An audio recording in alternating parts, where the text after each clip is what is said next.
ಒಂದು ಮನೆ ಏಳಿಗೆ ಆಗಲು, ಒಂದು ಮನೆಯ ಸಂಪೂರ್ಣವಾಗಿ ಮುಳುಗಲು ಆ ಮನೆಯ ಯಜಮಾನಿ ಅಥವಾ ಸ್ತ್ರೀ ಕಾರಣವಾಗುತ್ತಾಳೆ.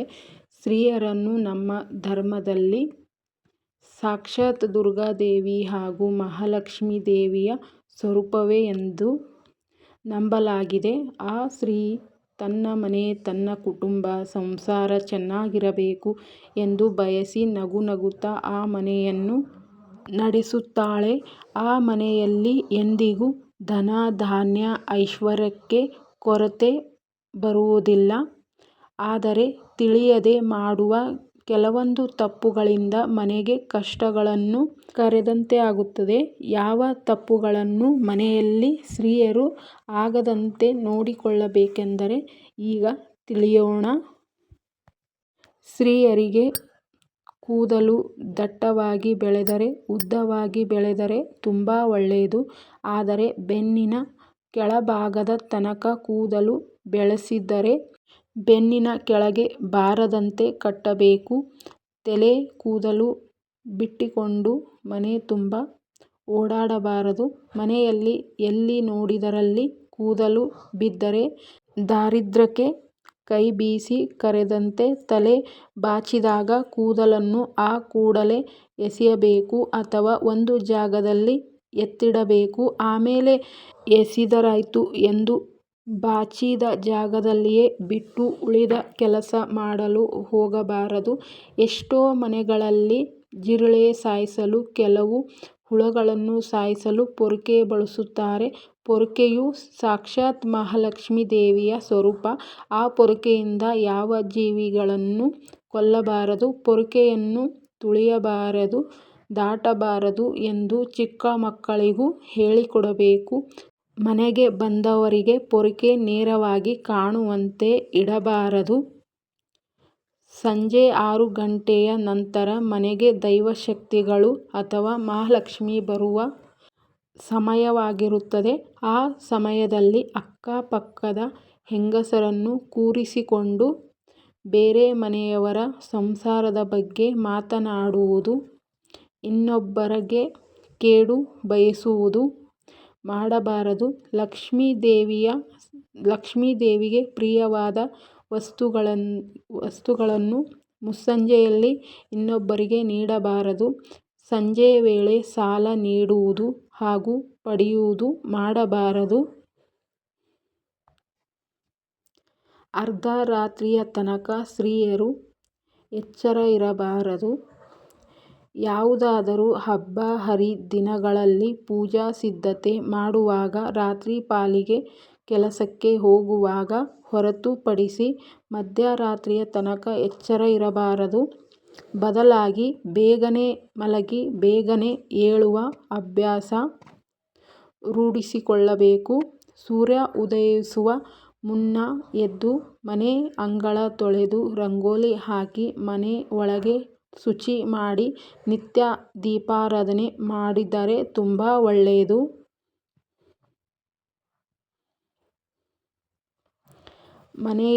ಮನೆಯ ಅಂಗಳದಲ್ಲಿ ಮುಳ್ಳಿನ ಗಿಡಗಳು ಮನೆ ಮುಂದೆ ಬೆಳೆಸಬಾರದು. ಗಿಡಗಳು ಇರದಂತೆ ನೋಡಿಕೊಳ್ಳಬೇಕು. ಮನೆ ಹೊಸ್ತಿಲು ಮಹಾಲಕ್ಷ್ಮಿಯ ಸ್ವರೂಪ. ನಿಮಗೆ ವಾರ ಅಷ್ಟು ದಿನವೂ ಹೊಸ್ತಿಲು ತೊಳೆಯಲು ಅರಿಶಿನ ಕುಂಕುಮದ ಬೊಟ್ಟನ್ನು ಇಡಲು ಸಾಧ್ಯವಾಗದಿದ್ದರೆ ಮಂಗಳವಾರ, ಶುಕ್ರವಾರಗಳಾದರೂ ಹೊಸ್ತಿಲು ಪೂಜೆ ಮಾಡಿಕೊಳ್ಳಬೇಕು. ಸ್ತ್ರೀಯರು ಮನೆಯಲ್ಲಿ ಜೋರಾಗಿ ಗಟ್ಟಿ ಧ್ವನಿಯಲ್ಲಿ ಮಾತನಾಡುವುದು, ಅಶುಭ ಪದಗಳನ್ನು ಬಳಸುವುದು, ಕಿರುಚುವುದು ಮಾಡಬಾರದು. ಇದು ಮನೆಯ ಸದಸ್ಯರ ಮೇಲೆ ಹೆಚ್ಚು ಪರಿಣಾಮ ಬೀರುತ್ತದೆ. ಮಕ್ಕಳು ಇದನ್ನು ಅನುಕರಣೆ ಮಾಡುತ್ತಾ ಬೆಳೆಯುತ್ತಾರೆ. ಸ್ತ್ರೀಯರು ಯಾವಾಗಲೂ ಮನೆಯಲ್ಲಿ ಕಿರುಚಿದರೂ ಆ ಮನೆಯಿಂದ ಲಕ್ಷ್ಮೀ ದೇವಿಯು ಯಾವಾಗಲೂ ದೂರವೇ ಇರುತ್ತಾಳೆ. ಸ್ತ್ರೀಯರು ತಮ್ಮ ಮಾಂಗಲ್ಯದಲ್ಲಿ ಬಟ್ಟೆ, ಪಿನ್ನು ಅಥವಾ ಇತರ ಯಾವುದೇ ಕಬ್ಬಿಣದ ವಸ್ತುಗಳನ್ನು ಹಾಕಿಕೊಳ್ಳಬಾರದು. ಇತ್ತೀಚಿನ ಕಾಲದಲ್ಲಿ ಕೆಲವರಂತೂ ಮಾಂಗಲ್ಯವನ್ನು ಧರಿಸುವುದನ್ನೇ ಮರೆತು ಆಧುನಿಕತೆ ಎಂಬ ಹೆಸರಿನಲ್ಲಿ ನಮ್ಮ ಸಂಸ್ಕೃತಿ ಹಾಳು ಮಾಡುತ್ತಿದ್ದಾರೆ. ಮಾಂಗಲ್ಯವನ್ನು ಕೆಲವು ಸಮಯದಲ್ಲಿ ಮಾತ್ರ ಬಿಚ್ಚಬೇಕು. ಸದಾ ಕೊರಳಿನಲ್ಲೇ ಮಾಂಗಲ್ಯವಿದ್ದರೆ ಅದು ಗಂಡನ ಆಯಸ್ಸಿಗೆ ರಕ್ಷಣೆಯಾಗಿರುತ್ತದೆ. ದೇವರಿಗಾಗಿ ಅಡಿಗೆ ಮಾಡುವಾಗ ಎಂದಿಗೂ ರುಚಿ ನೋಡಬಾರದು. ನಾವು ನಿತ್ಯ ಮಾಡುವ ಅಡಿಗೆಯಲ್ಲಿ ಭಗವಂತನಿಗೆ ಎಂದು ಸ್ವಲ್ಪ ಎತ್ತಿಟ್ಟು ನಂತರ ಉಳಿದ ಅಡಿಗೆಯನ್ನು ಸೇವಿಸಬೇಕು.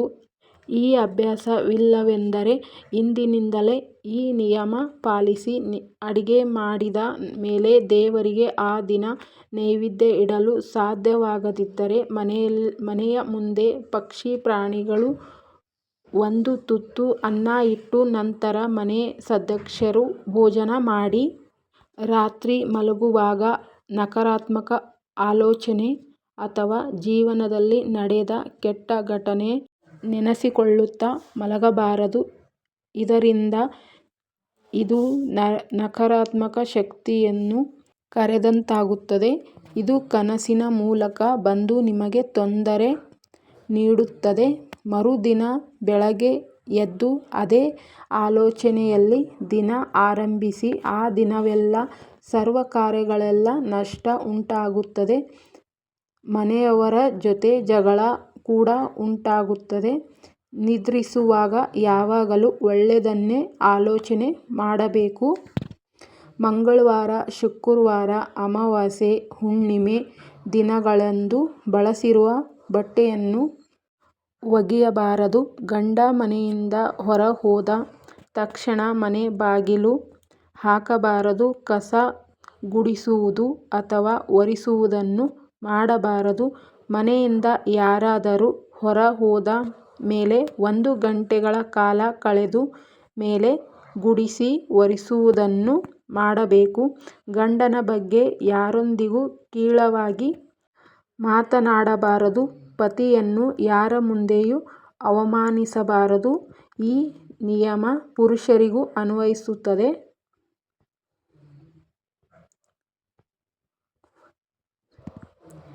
ಯಾರೊಂದಿಗೂ ಸಂಸಾರದ ಗುಟ್ಟುಗಳನ್ನು ಬಿಟ್ಟುಕೊಡಬಾರದು. ಗಂಡ ಮನೆಯಿಂದ ಹೊರ ಹೋಗುವಾಗ ನಿಮ್ಮಿಬ್ಬರ ನಡುವೆ ಎಷ್ಟೇ ಮನಸ್ತಾಪ ಇದ್ದರೂ ನಗುನಗುತ್ತಾ ಕಳಿಸಿ ಕೊಡಬೇಕು. ಇಲ್ಲವಾದರೆ ಗಂಡನಿಗೂ ಆ ದಿನವೆಲ್ಲ ಮನಸ್ಸು ಸರಿ ಇರುವುದಿಲ್ಲ. ಆತ ಮಾಡುವ ಕೆಲಸಗಳೆಲ್ಲ ನಷ್ಟ ಉಂಟಾಗುತ್ತದೆ. ಮತ್ತೆ ಮನೆಗೆ ಗಂಡ ಬಂದಾಗ ಜಗಳ ಮುಂದುವರಿಯುತ್ತದೆ. ಸುಮಂಗಲಿ ಸ್ತ್ರೀಯರು ಯಾವಾಗಲೂ ನೆತ್ತೆ ಅಥವಾ ಹಣೆಯಲ್ಲಿ ಕುಂಕುಮದ ಬೊಟ್ಟನ್ನು ಧರಿಸಬೇಕು. 2 ಕೈಗಳಿಂದ ಒಂದೇ ಸಲ ತಲೆಯನ್ನು ಎಂದಿಗೂ ಕೆರೆದುಕೊಳ್ಳಬಾರದು. ಇದು ದಾರಿದ್ರ್ಯದ ಸಂಕೇತವಾಗಿದೆ. ಮಧ್ಯಾಹ್ನದ ಸಮಯದಲ್ಲಿ ಸ್ನಾನ ಮಾಡಬಾರದು. ಎಡಗೈಯಿಂದ ಮಕ್ಕಳಿಗೆ ಹೊಡೆಯಬಾರದು. ಕಾಲಿನಿಂದ ಮಕ್ಕಳಿಗೆ ಹೊಡೆಯುವುದು ಕೂಡ ದೊಡ್ಡ ತಪ್ಪು. ದುಡ್ಡು ಹಾಗೆ ಊಟ ಮಾಡುವ ತಟ್ಟೆಯನ್ನು ಎಷ್ಟೇ ಕೋಪದಲ್ಲಿದ್ದರೂ ಎಸೆಯಬಾರದು. ತನ್ನ ಕುಟುಂಬ ಚೆನ್ನಾಗಿರಬೇಕು ಎಂದು ಬಯಸುವ ಯಾವ ಸ್ತ್ರೀಯಾದರೂ ಈ ಕೆಲಸಗಳನ್ನು ಮಾಡಲೇಬಾರದು. ಅಡಿಗೆ ಮಾಡುವಾಗ ಸ್ತ್ರೀಯರು ಕಣ್ಣೀರು ಹಾಕಬಾರದು. ಕೆಟ್ಟ ಆಲೋಚನೆ ಮಾಡಬಾರದು. ನೀವು ಧರಿಸಿರುವ ಒಡವೆಗಳನ್ನು ಅಕ್ಕಪಕ್ಕದವರಿಗೆ ಧರಿಸಲು ನೀಡಬಾರದು. ಕಪ್ಪು ಬಣ್ಣದ ಸೀರೆಯನ್ನು ಧರಿಸಬಾರದು.